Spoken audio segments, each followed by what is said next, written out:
만약 우리가 내일 죽는다, 살 날이 하루밖에 남지 않았다 라고 하면은 여러분은 오늘 하루를 어떻게 보내실 건가요? 어떤 사람은 사랑하는 가족들과 함께 보낼 것이고, 또 어떤 사람은 연인과 함께 남은 하루를 보낼 것입니다. 그리고 어떤 사람들은 지금까지 해보지 못했던 것을 제일 중요하게 생각하는 한 가지를 남은 하루 동안 해볼 수도 있을 것입니다. 우리가 익히 잘 알고 있듯이 오늘 본문은 예수님께서 제자들과 마지막으로 식사를 하시는 장면입니다. 이 이후에 이제 예수님은 더 이상 제자들과 함께 식사를 하지 못합니다. 왜 그래요? 예수님께서는 이제 곧 붙잡히시고 이리저리 끌려다니시다가 십자가에 못 박혀 죽으실 것이기 때문입니다. 예수님께서는 마지막 남은 하루를, 그리고 그 저녁을 뭐에 쓰셨느냐 하면 제자들과 함께 식사를 하는데 그 시간을 사용하셨다라는 것을 우리는 본문을 통해서 확인합니다. 오늘 말씀을 통해서 예수님께서는 그 자리에 함께한 제자들에게 어떤 약속을 주셨으며, 예수님께서 주신 약속은 특별히 12명의 제자들, 교회로 대표되는 12명의 제자들에게 주신 약속인데, 그러면은 그 약속을 받은 교회의 모습은 어떠해야 되는지 함께 생각해 보도록 하겠습니다. 예수님께서 알고 계셨죠. 우리는 언제 죽을지 모르지만 예수님은 이제 곧 잡히시고 유대법정에 쓰시고 빌라도 앞에 쓰신 이후에 십자가에 못 박혀 죽으실 것을 이미 알고 계셨습니다. 그렇게 이리저리 끌려다니다가 십자가에서 마지막을 맞이할 것을 너무나 잘 알고 계셨습니다. 예수님께서는 그 마지막 밤을 제자들과 함께 식사를 하길 원하셨고, 그리고 제자들에게 많은 걸 마지막으로 가르쳐야 될 가장 중요한 가르침을 주기를 바라셨습니다.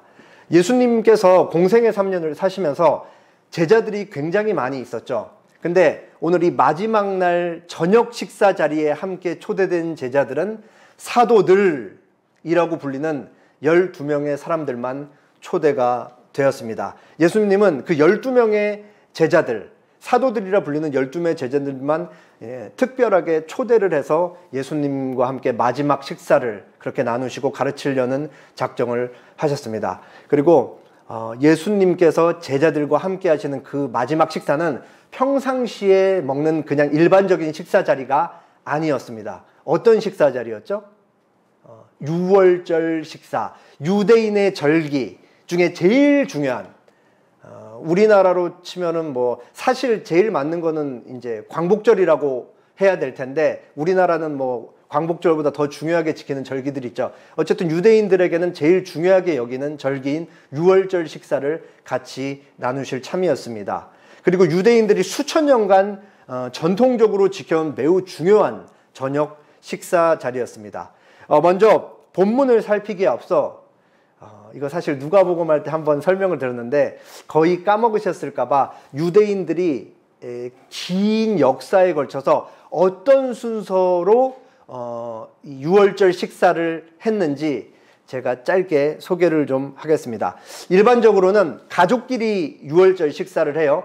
저녁 7시부터 자정 12시까지 무려 5시간에 걸쳐서 긴 시간 동안 식사를 한다 그래요. 식사를 하면서 유월절이 우리에게 갖는, 그리고 우리 조상에게 어떤 의미였는지, 그리고 이게 하나님께서 우리에게 어떤 은혜를 베푸셨는지를 5시간에 걸쳐서 계속 기억을 하는 게 바로 유대인들의 유월절 식사 자리였습니다.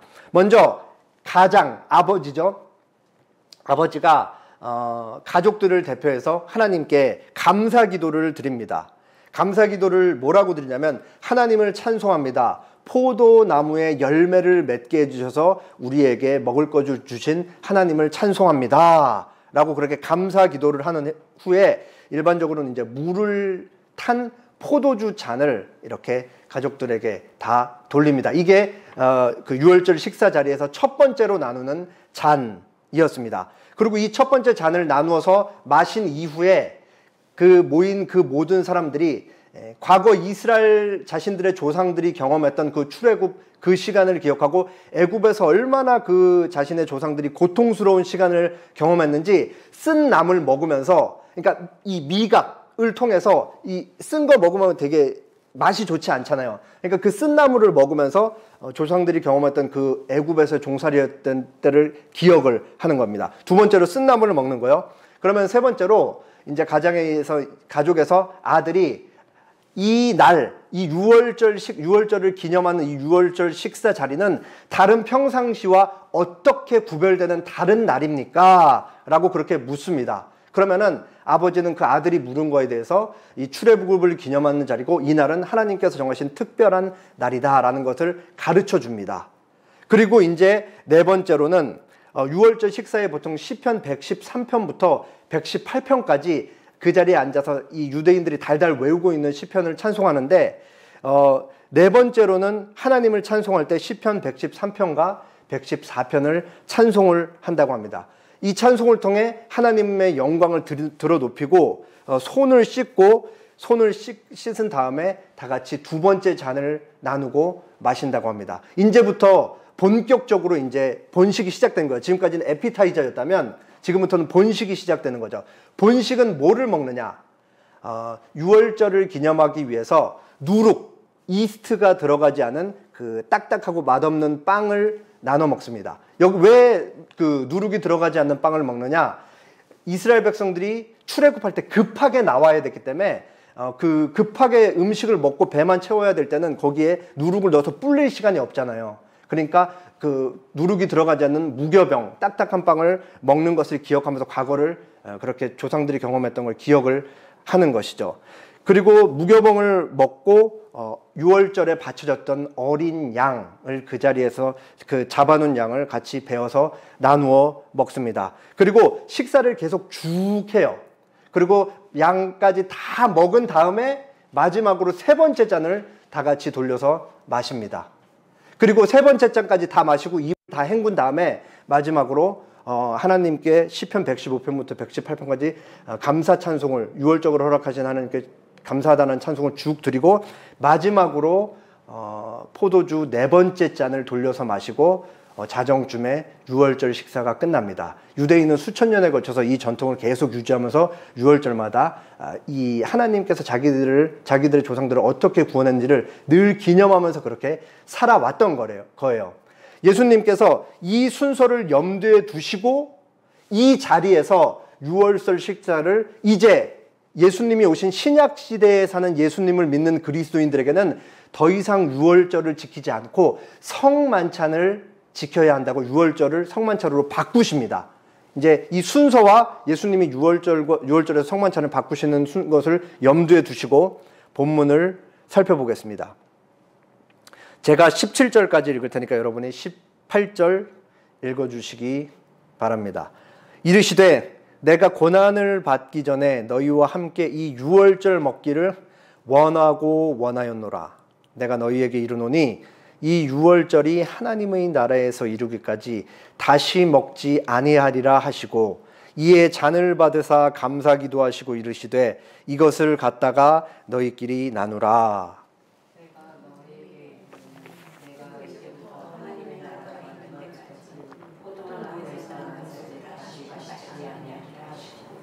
예수님께서 제자들과 마지막 식사를 하기에 앞서서 자신의 이 간절한 소원을 제자들한테 먼저 알리시죠.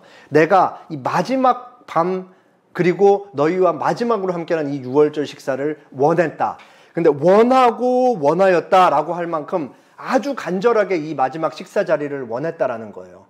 예수님께서 왜 이 자리를 이토록 원하셨냐? 우리는 크게 두 가지로 생각을 해볼 수가 있습니다. 첫 번째는 이 자리가 제자들과 함께하는 마지막 식사 자리이기 때문인 거죠. 그러니까 예수님은 이 자리에서 제자들과 마지막 유월절 식사도 나누시고 그 제자들의 발도 씻겨주시고 그리고 이 자리에서 많은 걸 가르치시거든요. 뭐 서로 사랑하라부터 해서 성령이 이제 예수님이 떠나가시고 성령이 오셔서 너희와 함께 하실 것이다. 이런 많은 일들을 가르치실 건데 이 마지막 식사 자리에서 이 모든 것을 가르치시기 위해서 예수님은 간절히 바라고 또 바라셨다라고 그렇게 얘기를 하십니다.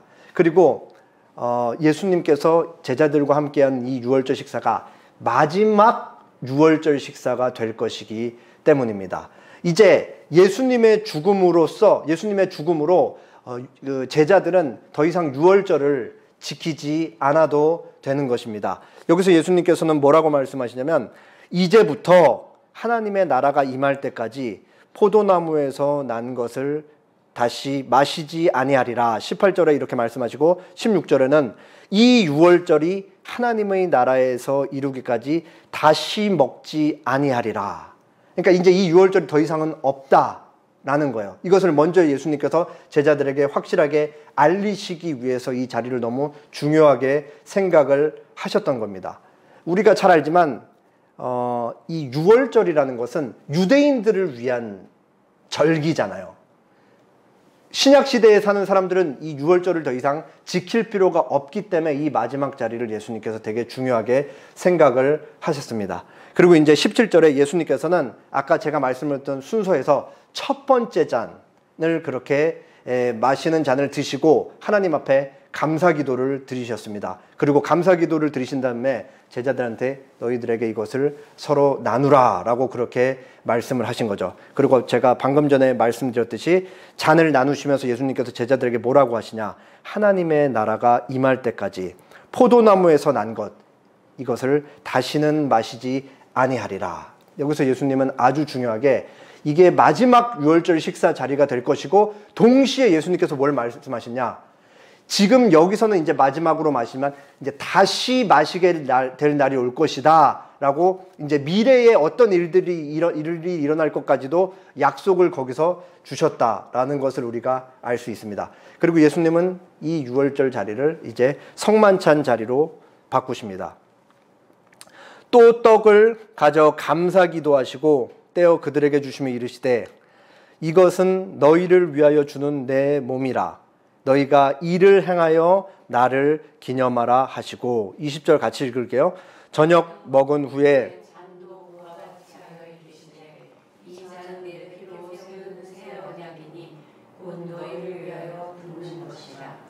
예수님께서 제자들에게 앞에 있는 빵 하나를 취하시고 감사기도를 하신 후에 빵 하나를 떼어 사도들에게 이제 일일이 나누어 주십니다.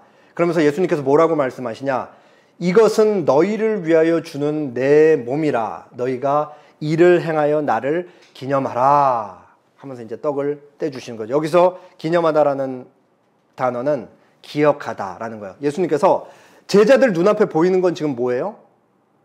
떡이에요. 떡, 무교병. 예수님께서 이것을 하나씩 떼어서 제자들한테 나눠주시면서 너희가 내가 지금 너희에게 주는 것은 나의 몸이니 너희가 이것을 행할 때마다 나를 계속해서 기억하라. 이것은 너희를 위해 주는 나의 몸인데 너희가 이 떡을 받을 때마다 앞으로 계속 해야 될 건데 이 떡을 받을 때마다 내가 너희를 위해 주는 몸인 것을 기억하라 라고 그렇게 예수님께서 말씀을 하십니다. 앞으로 제자들은 계속해서 성찬식을 거행할 때 떡을 받을 때마다 이것은 예수님께서 우리에게 주신 몸이다. 비록 그들은 그 눈앞에 있는 것은 떡이지만 예수님의 몸을 우리에게 주셨다라는 것을 지속적으로 기억해야 하는 것입니다. 그리고 예수님께서는 떡을 다 나누고 떡을 다 먹은 이후에 20절에 잔도 똑같이 동일하게 돌리십니다. 그러면서 예수님께서 뭐라고 말씀하시냐, 이 잔은 내 피로 세우는 새 언약이니 너희를 위하여 붓는 것이라. 여기서 붓는다란 말은 피를 흘리다는 말이에요. 예수님께서 제자들에게 포도주를 나눠주시면서 이 포도주는 뭐를 상징하는 거냐면 내가 앞으로 너희를 위해 흘릴 피니라 라고 그렇게 말씀을 하시는 거죠. 그래서 오고 오는 세대 가운데 포도주를 나누어 마심으로써 성찬식을 거행함으로써 예수님께서 예수님을 믿는 자들을 위해 교회를 위해 흘린 피라는 것을 반복적으로 기억하라 라는 의미에서 예수님이 그렇게 포도주를 주신 것입니다. 그러면서 예수님께서 뭐라고 하셨어요? 이 잔은 내 피로 세우는 새 언약이다 라고 하셨습니다. 새 언약이 있다는 말은 무슨 말이에요? 옛 언약도 있다라는 말이죠. 옛 언약에 속한 것은 뭐냐? 성전, 제사장, 제물, 제사와 같은 것들입니다. 이거는 계속해서 반복되었어야 되는 것들이에요. 제사장도 죽으면은 또 다른 제사장을 뽑아야 됐고, 죽으면 또 다른 제사장을 뽑아야 됐고, 제물, 제사도 계속해서 반복해서 드려야 했고, 성전도 계속해서 필요했던 것입니다. 근데 이 모든 옛 언약, 모세를 통해 주어진 하나님의 약속에 담겨 있었던 내용인 성전, 제사장, 제물, 제사는 전부 누구를 가리키는 거였어요? 예수님 한 분을 가리키는 거였어요. 그리고 제자들 앞에 지금 누가 있어요? 예수님이 있죠. 그러니까 예수님을 가리키는 성전, 제사장, 제물, 제사가 이제는 예수님이 오셨고, 예수님이 하나님께 영원히 그리고 단 한 번에 드려지는 제물로서 그렇게 죽기 때문에 제자들은 더 이상 이제 옛 언약에 속한 성전도 필요 없고, 제사장도 필요 없고, 제물도 필요 없고, 제사도 필요 없다 라는 것을 예수님께서 그 자리에서 가르친 것입니다. 나의 죽음으로 옛 언약에 속한 건 다 끝났고, 너희는 이제 성찬식을 하면서 나의 죽음과 내가 어떠한 피를 쏟고 너희를 위해 몸을 줬는지를 반복해서 기억하면 된다 라고 그렇게 얘기를 하신 거죠. 이제는 과거 거는 이제 사라지고 새로운 시대가 열렸다. 그게 내가 이 땅에 성육신하고 죽고 부활하시면서 너희에게 새로운 시대가 도래했다라는 것을 그렇게 알리셨던 것입니다. 그런데 여기서 중요한 것은 이스라엘 백성들에게 역사적 사실이었던 출애굽과 유월절과 오늘날 신약 시대에 사는 우리들에게 이어지는 굉장히 중요한 의미가 있어요. 유월절과 출애굽은 이어져 있거든요. 이스라엘 백성들은 과거에 실질적으로 유월, 하나님이 그냥 넘어가는 경험을 했었죠. 언제 그걸 경험을 했어요? 언제? 하나님께서 애굽을 10가지 재앙으로 치시고 마지막 10번째 재앙이 뭐였냐면, 모든 집에서 태어난 첫 번째 것, 그 사람의 자식이든 아니면 가축의 첫 번째 새끼든 첫 번째 것은 전부 다 죽인다고 말씀을 하셨어요. 근데 안 죽이고 그냥 넘어가는 집이 있을 거라고 그러셨죠. 그게 어떤 집이냐면, 하나님께서 말씀하신 거 듣고 그대로 행동하는 그 집만 그냥 넘어가신다고 했어요. 하나님이 말씀하신 게 뭐냐? 양을 잡아서 양의 피를 문설주에다가 바르면은 하나님이 거기를 지나가실 때 문에 피 바른 것을 확인하시고 그 집의 장자나 첫 번째 나는 가축은 죽이지 않고 그냥 넘어갈 것이다 라고 그렇게 말씀을 하셨어요. 여기에는 뭐가 있냐면, 하나님이 그냥 넘어가신 데는 그냥 넘어가는 게 아니고 내 죄를 대신해서 뭔가 재물이 죽어야 된다라는 개념이 여기 이미 포함되어 있는 거예요. 그러니까 유월절에는 속죄 개념이 포함되어 있는 것이죠. 속죄 개념이. 그리고 이 유월절은 뭐와 연결이 돼요? 유월절 이 사건 6월 이후에 직후에 바로 뭐가 있었죠? 출애굽 사건이 있었잖아요. 그러니까 출애굽은 하나님께서 이스라엘 백성들을 향해 온갖 폭정과 폭력과 종살이를 시켰던 애굽으로부터 꺼내오는 행위를 하시는 건데, 그게 뭐를 뜻하는 거예요? 지금까지 종의 신분으로 있다가 하나님께서 꺼내오시면서 신분이 완전히 바뀌는 거예요. 어떤 신분으로 바뀌어요? 자유민으로. 그러니까 하나님께서 속죄를 통해 이스라엘 백성들에게 자유를 허락하셨다. 이게 유월절에서 출애굽 사건까지 이어지는 건데, 예수님의 십자가 죽음이 동시에 우리에게 두 가지를 다 허락하신다라는 거죠. 예수님께서 우리를 대신해서 십자가에 죽으심으로써 우리는 지금까지 죄와 죽음과 그리고 사단의 지배 아래에 놓여 있었는데, 예수님의 십자가 속죄를 믿는 사람들에게는 이제 참된 자유가 주어졌다. 그래서 예수님 안에 있는 자들에게는 더 이상 죽음과 죄와 사단의 지배로부터 완전히 벗어나서 참된 자유를 누리는 자들이 되었다라는 그 의미가 바로 이 성찬식에 담겨 있는 것입니다.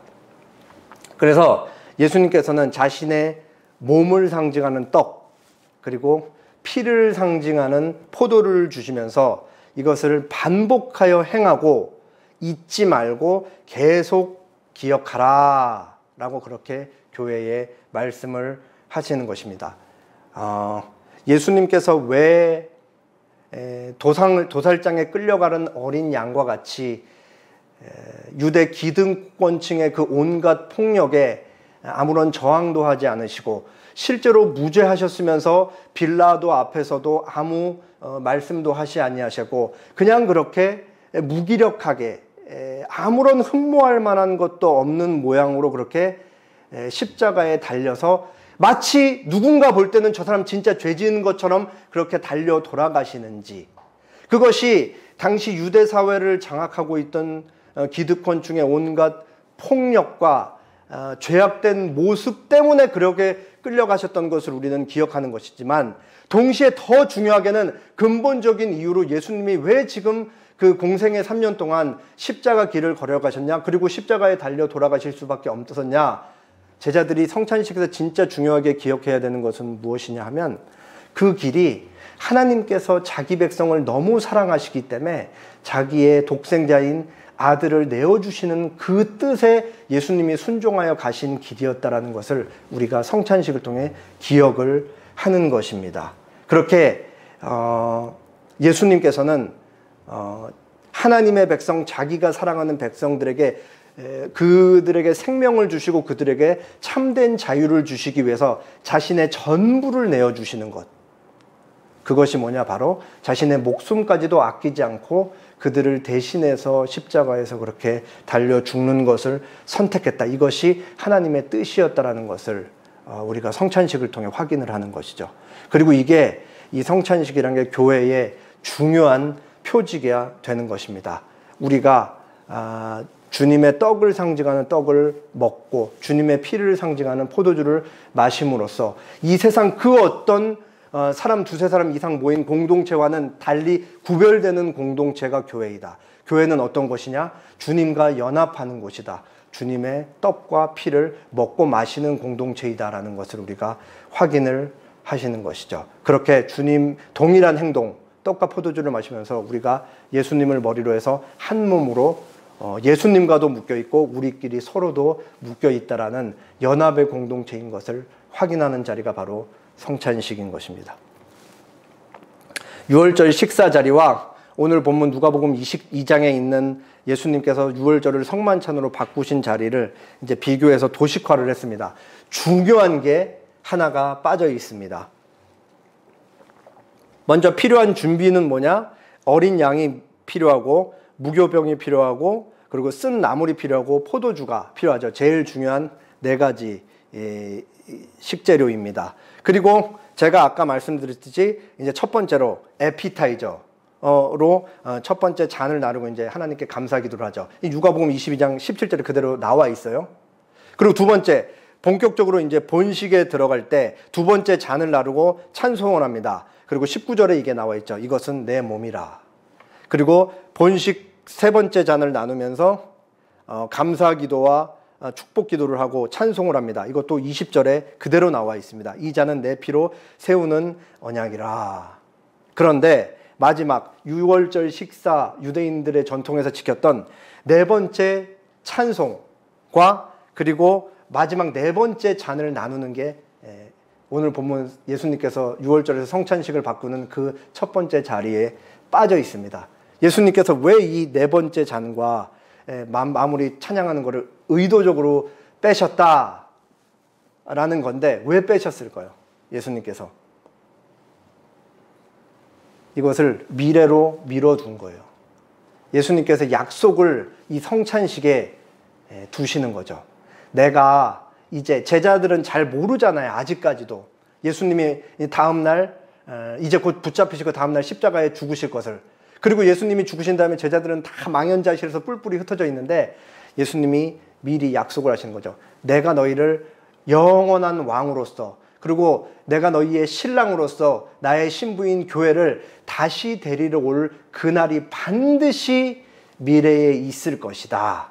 그리고 그 날에는 혼인잔치가 있을 것인데, 그 혼인잔치는 어떤 잔치냐? 영원한 왕이자 교회의 신랑이신 예수님과 영원한 예수님의 신부인 교회가 결혼을 해서 모두가 예수님과 하나님을 찬양하면서 즐겁게 만찬을 누리는 자리인데, 그 자리에 뭐가 끊이지 않을 것이냐? 함께 포도주를 나누는 그 기쁨의 연회와 잔치가 끊이지 않을 것이고, 하나님을 찬양하는 찬양이 끊이지 않을 것이다. 그리고 그때 우리에게 허락되는 찬양과 포도주는 영원히 지속될 것이다 라는 것이 이 블랭크 처리, 빈 물음표 처리를 해두심으로써 예수님이 성찬식의 약속을 그렇게 넣어 두신 것이죠. 그러니까 성찬식을 할 때마다 우리는 예수님의 죽으심만 기억하는 것이 아니고 예수님이 우리를 다시 데리러 오셔서 영원한 찬송과 이 포도주를 신랑과 함께 나눠 마실 그날이 올 것이다 라는 것까지 우리는 기도하는 것입니다. 그것을 눈으로 확인하고 오감을 통해, 맛을 통해, 보는 것을 통해, 소리를 통해, 그리고 우리가 느끼는 걸 통해 다 이렇게 직접 이걸를 통해 우리가 확인을 하는 것입니다. 예수님께서 미래에 대한 약속을 주셨어요. 거기서 끝나지 않죠. 그러면은 오늘 우리는 어떻게 해야 되냐? 오늘 본문에는 나와 있지 않지만 예수님께서 같은 자리에서 중요한 말씀을 주셨습니다. 요한복음 13장 34절 35절입니다. 새 계명을 너희에게 주노니 서로 사랑하라. 내가 너희를 사랑한 것 같이 너희도 서로 사랑하라. 35절 같이 읽겠습니다. 너희가 서로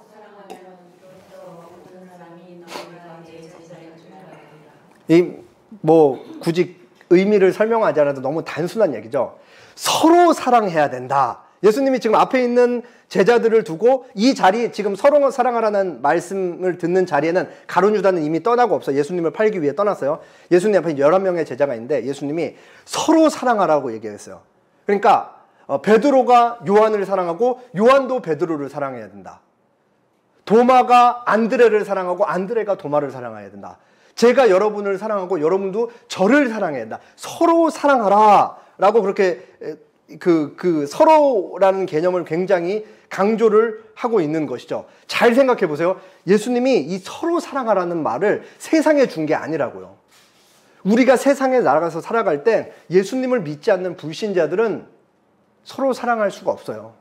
우리를 사랑할 수도 없어요. 왜? 그 사람들에게는 참 자유가 허락되어 있지 않기 때문에. 참된 자유가 허락된 자들만 사랑할 수 있고 사랑하지 않을 수 있는 자유까지 주어지는 거예요. 하나님을 모르고 예수님을 믿지 않는 자들에게는 하나님이 그 사람을, 자기를 얼마나 사랑하는지 모르기 때문에 인간의 본성상 이기심으로 자기 자신만을 사랑할 수밖에 없어요. 기껏해야 가장 가까운 자기 가족들까지만 사랑할 수 있는, 그조차도 사실은 이기적이라고 할 수 있는데, 예수님께서는 우리와 세상의 관계에 있어서는 우리는 세상 사람들을 당연히 사랑해야 되지만 세상 사람들은 우리를 사랑할 수 있다라고 얘기를 하지 않습니다. 세상 사람들과 우리는 짝사랑하는 관계예요. 그러나 예수님께서 사도들에게 교회에 주시는 사랑은 뭐냐? 서로 사랑에 대한 얘기인 것입니다. 그렇게 참된 자유를 통해 사랑할 수도 있고 사랑하지 않을 수 있는 사람들에게 서로 사랑해라 라고 그렇게 얘기를 하는 것이죠. 근데 기억하실지 모르겠지만 지금 이 약속을 받는 예수님 앞에 있는 11명의 사람들이 어떤 사람들이 모여 있는지 기억을 하시죠? 베드로 그리고 야고보, 요한은 어떤 사람들이에요? 틈만 나면 예수님 옆에서 내가 영의정 차지하겠다, 좌의정 차지하겠다, 우의정 차지하겠다, 서로 높은 자리, 예수님을 통해 얻을 멋있는 왕국에서 가장 높은 그 가시적인 왕국에서 높은 자리를 차지하겠다라고 막 틈만 나면 그 위계를 만들어서 그 위에 차지하려는, 상석을 차지하려는 그런 사람들이 베드로, 야고보, 요한이었잖아요. 그리고 그 자리에 누가 있었어요? 한 평생을 동족들의, 베드로의, 야고보의, 요한의, 가롯 유다의, 도마의 피를 빨아먹고 살았던 세리 마태가 그 자리에 같이 있었잖아요. 세리 마태는 그 자리에 있는 모든 사람들 공공의 적이었던 것입니다. 그리고 특별히 그 자리에 셀롯인이라는 시몬, 가나나인 시몬이 있는데 이 셀롯이라는 말이 열심당이라는 의미예요. 그러니까 세리 마태가 우리나라 일제 치하 시기로 말하면 친일파인 거예요. 근데 셀롯이 시몬은 어떤 사람이냐? 이때 당시 로마 제국 아래에서 이스라엘의 속국으로 있었는데 열심당은 로마 제국의 무력항쟁, 로마 군인들 칼로 베어 죽이고 그런 사람들이었어요. 얼마나 로마로부터 우리나라가 투쟁을 해서 독립을 얻어야 되는지, 그러니까 국가주의자들인 거죠. 애국심이 특출난 사람들. 코에 막 우리 유관순 누님처럼 막 그 고충물 풀어 넣어도 나 그냥 그 자리에서 죽음을 택하겠다, 그런 사람이에요. 그 친일파와 이 독립운동가가 같은 자리에 있는 거예요. 가나나인 시몬이 세리 마태를 보면은 그냥 얼굴만 봐도 막 속에서 막 시커먼 게 막 불끈불끈 올라오는 거라고요. 그리고 가룟 유다는 이 자리에 없었지만 지금 이 자리에 있는 11명의 제자들이 나중에 가룟 유다가 예수님을 팔았다고 생각하면 얼마나 그 배신감, 이 박탈감 같은 거를 느꼈겠어요. 그런데 예수님께서 그 자리에서 뭐라고 얘기를 하시는 거예요?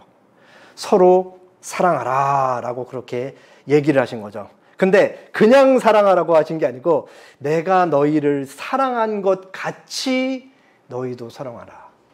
내가 지난 3년 동안 너희와 함께 동고동락하면서 너희와 함께 밥도 굶고 쫓겨나기도 하고 졸리기도 한데 잠을 못 자기도 하고 그렇게 온갖 힘든 일 고생을 같이 다 하고 빵 한 쪼가리도 나눠 먹는 그 시간, 그리고 결국은 십자가를 너희를 위해 십자가에 지는 그 순간까지 이 모든 과정을 통틀어서 예수님이 뭐라 그러는 거예요? 내가 너희를 사랑한 것 같이. 이 제자들에게 얼마나 남다르게, 그리고 성경 내용을 알고 있는 우리에게 얼마나 남다르게 들리는 말씀이에요. 예수님이 우리를 사랑한 것 같이 서로 사랑해야 된다 라고 그렇게 말씀하신 거죠. 예수님의 사랑을 받아서 알고 그 사랑을 아는 자만이 할 수 있는 그 사랑을 너희끼리 서로 해라 라고 그렇게 말씀을 하신 거죠. 그러니까 불가능한 일처럼 보이는 것을 예수님께서 서로 사랑하라고 그렇게 얘기를 하신 거예요. 아니, 어떻게 독립운동가랑 친일파랑 같은 자리에서 서로 사랑을 할 수가 있는 거야. 그러나 예수님께서도 친일파 그 사람을 세리 마태를 위해서도 돌아가신 것이고 독립운동가 가나나인 시몬을 위해서도 돌아가신 거고 베드로를 위해서도 돌아가셨기 때문에 서로 사랑해라 라고 그렇게 말씀을 하신 것이죠. 그리고 예수님께서 뭐라고 말씀하시냐, 그러면 이로써 너희가 서로 사랑하면 이로써 모든 사람이 너희가 내 제자인 줄 알리라. 이로써, 이 세 음절짜리 이 단어에 얼마나 많은 게 포함되어 있어요. 서로 사랑하라. 이로써. 예수님이 너희를 사랑하는 것 같이 그것을 아는 사람들끼리 서로 사랑하라. 이로써 모든 사람이, 세상이 하나님을 모르는 사람이, 예수님을 모르는 사람이 너희를 볼 때 너희가 나의 참된 제자, 예수님이 어떠한 삶을 살았고 너희들을 위해 어떠한 죽음을 죽으시는 아는 제자인 줄 알리라 라고 그렇게 말씀을 하고 계신 것입니다. 여기서 우리가 알 수 있는 것은 사랑, 기독교적 사랑에는 의지적 요소가 굉장히 다분하다라는 것을 알 수 있어요. 의지적인 요소. 잘 생각해 보세요. 사실 독립운동가 친일파라고 했는데 이렇게까지 과거 우리나라 역사로 거슬러 올라갈 필요도 없어요. 제가 사역하는 동기들한테 많은 얘기를 듣는데 교회 안에서 정치적으로 여당, 야당이 다 각자 유권 행위를 다르게 할 거 아니에요. 근데 그게 누군가에게 서로에게 알려지잖아요. 그러면 저 사람이 나랑 같은 정당을 찍지 않는다라는 사실만으로도 용서가 안 되는 거예요. 같은 교회 안에서. 이게 얼마나 자존심 상하는 일이에요. 기독교 신앙이 그깟 정치 하나 때문에, 내 먹고 사는 그 요거 하나 때문에 예수님의 이름이 그렇게 모독을 받고 하나된 공동체, 주님의 떡을 먹고 피를 마시는 그 행동을 똑같이 하는 사람들 사이에서도 그 좌냐우냐 요거 하나 때문에 그냥 용서가 안 돼서 막 얼굴 시뻘게 지고, 그게 교회 안에 있는 그 우리들의 모습이라고요. 용서가 안 된다고, 저 사람의 하는 그 행동이. 그리고 늘 우리가 경험하잖아요. 저 사람이 상식 밖의 얘기를 막 틱틱 내뱉는다. 그리고 내가 뭐 정해놓은 나의 이 기준에 맞춰서 저 사람이 행동을 하지 않는다. 그러면 우리는 그냥 뭐 막 계속해서 막 삐죽삐죽 튀어나오는 거야. 근데 여기서 서로 사랑하라 라는 것을 우리가 받는 것이죠. 여기 의지적 요소를 제가 말씀드렸잖아요. 뭘 하는 거냐면, 우리는 좀만 못마땅한 소리, 저 사람이 나를 찌르거나 저 사람이 헛소리를 하면은 그냥 본능적으로 뭐가 튀어나면 마치 무릎 여기에 걸어놓고 툭 치면 이렇게 올라오듯이 그냥 한 대 쥐어받고 싶은 소리를 총사바리를 놓고 툭, 이게 저절로 나간다 그러고, 우리는 그게 우리예요, 우리. 근데 그거 하지 말라. 이 사랑의 의지적 요소가 있다고요. 그러니까 그거를 한번 꾹 참고 씩 웃어주는 게 바로 기독교적 사랑이라고요. 기독교적 사랑. 그러니까 멀리까지 갈 필요가 없죠. 물론 우리는 성찬식을 너무 중요하게 생각하고 성찬식을 통해 늘 누군가를 돕는 헌금을 사용하고 있지만, 이것도 중요해요. 이런 대승적인 차원에서도 중요하지만 아주 우리 현실 생활에 마땅한 것은 그 싫은 소리 한마디 하지 말아라. 이게 서로 사랑이다. 교회 내에서 좀 그거 안 해야 된다. 인사 잘하고 씩 한번 웃어주자. 싫은 소리 목구멍까지 나왔는데 한번 꾹 삼키고 다시 넣자. 이거 잘하자. 그래서 고린도전서 13장에 사랑에 대해 사도 바울이 정의를 쭉 하는데 제일 첫 번째 나오는 게 뭐예요?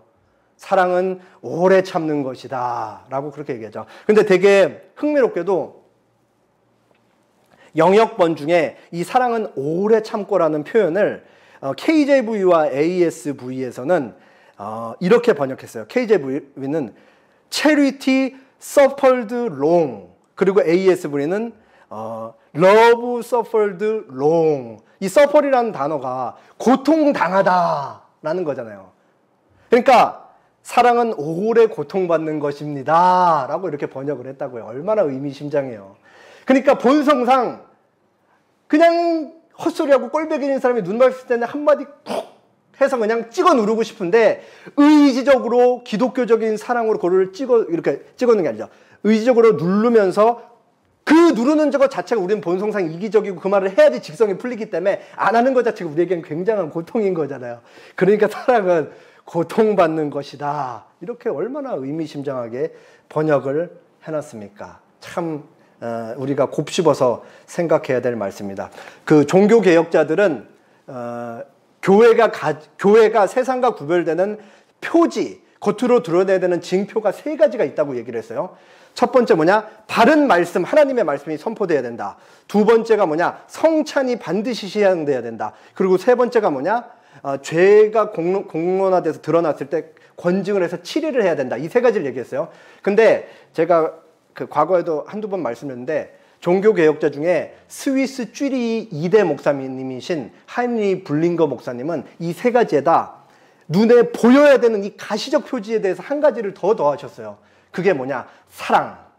교회에는 사랑이 성찬식 떡이 우리 눈에 보이고 포도주가 눈에 보이는 것처럼 사랑이 눈에 보여야 된다. 예수님이 말씀하셨던 요한복음 13장 33절 34절과 똑같은 것이죠. 이로써 세상이 모든 사람이 너희가 내 제자인 줄 알리라. 서로 사랑함으로써. 오늘 성찬식을 할 때 말씀드렸던 3가지를 잘 유념하시고 성찬식에 참여할 수 있으면 좋겠습니다. 함께 기도하겠습니다.